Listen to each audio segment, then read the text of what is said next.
kahit papano, kahit anong klaseng pagpipigil ang ginawa nila, talagang sumanggulat pa rin, ano? Yung mga talagang patuloy na sinusuppress nilang mga impormasyon. Sir, ano yung opinion mo doon na sinabi nila nag-deliver sila kay BBM? At ikaw din ang nagtanong kanina, anong palagay mo?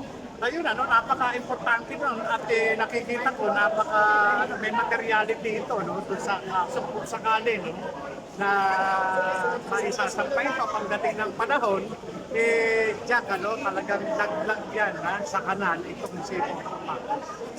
Pero bukas, magkakaroon sila ng special session. Ano kayang sa palagay mo magaganap bukas? Ginawa nila yung special session na yan, kunyari, no, para doon sa mga, doon sa mga urgent matters, sa mga issues, pero ang totoo niyan, para lamang doon sa pagpapalit ng liderato ng Senado. Pero okay lang yan, sapagkat mentras na ginaganyan ng palasyo ng Malacanang ang katotohanan, mentras na hinaharangan nila, mas lalong nag-aapoy, nag-aalab ang damdamin ng taong bayan.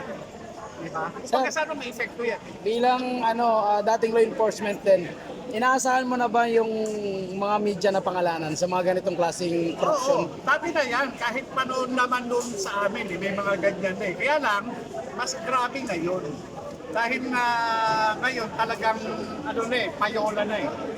Kumbaga sa nagiging centralized na yung yung sistema. Dati, kung sino na yung kausap mo, gano'n na lang. Ngayon, may mga may mga PR firms na ginagamit. Pero may mga ilang na talagang yung mga mabibigat na personalidad, yung mga partikular ang tinatanggap nun. Diba? Ganun eh. Kaya nga, ito, talagang inaasahan na natin to, lalo pa Marcos, Marcos talaga sanay sila sa. Sir, anong nararamdaman nyo ngayon sa sitwasyon ng ating kinakaharap nating bansa? Mas lalo nagagalit ang tao at asahan natin yung paglaki ng bilang ng mga taong bayan na patuloy na nadidismaya sa sitwasyon ngayon. Sir, dati nakaharap mo po si Senator Jingo Estrada sa isang pagdinig sa Senado. Ngayon po ay binigyan siya ng 90-day suspension. Ano yung nakikita mong implication ng kanyang suspension sa impeachment ni VP Sara at pag-change ng liderato sa Senado? Alam mo, lahat ka political.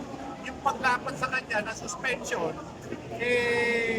siyempre, ang Senado mismo may kapangyarihan para disiplinahin yung mga miyembro nila, yung mismong miyembro nila. Katulad ng Korte Suprema, siyempre, ang Korte Suprema, may mga empleyado yan na govern ng Civil Service Commission. Pero, ang Korte Suprema, pinagkalooban ng kapangyarihan ng konstitusyon na disiplinahin ang kanilang mga miyembro. Ganun din sa Senado. Sir, sorry po, bilang parte ng law enforcement, nakikita mo ba ngayon na parang nagagamit ng presidente ang NBI? Gamit na gamit, alam mo, nakakalungkot. Ginagawa ng attack doon. Hindi dapat ganyan. Ang NBI, dapat yan bilang premier investigative agency, dapat tumututok sila doon sa mga anti-criminality. Pero ngayon, nagagamit na silang panakot ang pangaharas dito sa mga kalaban, kalaban sa politika dito sa administrasyon ba. Sa ginagawa nila, boss, na ganito, kahit senator na nagsasalita, kaya nilang dakin sa ganyang sitwasyon? Nasa kanila yan. Lahat ng klase ng kapangyarihan na nasa kanila. Kung babalikan natin yung mga kaganapan itong mga nakarang araw. Saan ka ba naman nakakita na mismong DILG secretary na ginawang aso? Ginawang aso ng Malacanang, biro mo, DILG secretary ka, ihaharang mo yung katawan mo. Ako'y nag-i-official, pero hindi ko ginawa na iharang yung katawan ko, inuutos ko lang.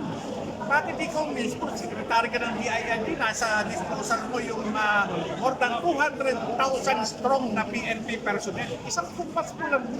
Ba't ginagalaan dyan? Ibig sabihin, malinaw na malinaw na talagang kahit na sino, kung ano gusto ng Malacanang na iharang mo yung katawan mo, gagawin mo. Kasi yun ang utos. Wala na sa ayos. Sir, nakita mo ba yung mga ganitong klaseng pangyayari, yung hinaharangan ng barbed wire yung Senado, yung Minjola, pinorward nila sa Ricto? Nangyari ba to nung panahon nyo? Hindi. Unang-una, ang pag-uusapan natin, yung legitimacy pagka legitimate ka, wala kang dapat ikatakot. Dahil nga hindi sila legitimo, kaya ganun ang ginagawa nila. Dahil alam nila, galit ng taong bayan sa ginawa nila. Dahil unconstitutional yung ginawa nilang pag-take over dun sa Senado. Kaya nga, naglagay sila ng barbed dahil nga alam nila yung galit ng taong bayan. Kaya naglagay sila ng mga ganun. Ikaw, legit ka, ba't ka maglalagay ng ganun? Salamat, sir.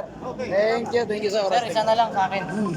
Sir, magkakaroon sila bukas ng special session sa Senado. Sa tingin mo, ano maidudulot nito?